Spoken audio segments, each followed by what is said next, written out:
นรกนี่ขังคนชั่วใครชั่วขังหมดแล้วทรมานที่สุดละยิ่งเป็นพระนี่เหมือนกันตกนรกง่ายได้บุญง่ายเพราะบุญอยู่กับเรานรกก็อยู่กับเราทำผิดเอาวันนี้เป็นพระใช่ไหม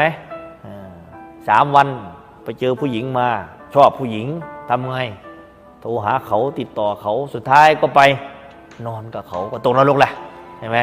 เมื่อวานยังยถาสัพพีได้ขึ้นสวรรค์อยู่เลยอีก3 วันก็เป็นเปรตแล้วเห็นไหมเป็นสัตว์นรกแล้วนั่นเพื่อนว่ามนุษย์นี่เป็นภพกลางมัชชิมา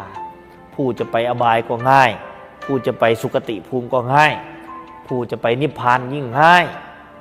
นิพพานนี่อยู่แค่ปลายจมูกเพื่อนว่านะนิพพานอยู่ในใจนรกก็อยู่ในใจเอาแล้วมันอยู่ไหนนะทีเนี้ย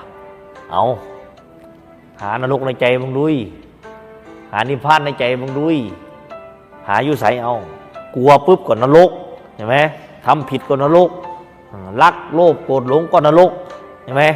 พอนรกออกจากใจไปเจอนิพพานเลยนี่ยังไม่ยากอะไรก็ทำยังไงก็ได้ให้เห็นความจริงว่าใจที่ไม่มีเราใจที่ไม่มีความยึดมั่นถือมั่นใจที่เป็นอิสระใจนั้นแหละใจนิพพานใจที่ไม่ด่าทอผู้คน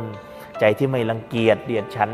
คนตกทุกข์ได้ยากใจที่มีเมตตากรุณามุทิตาอุเบกขา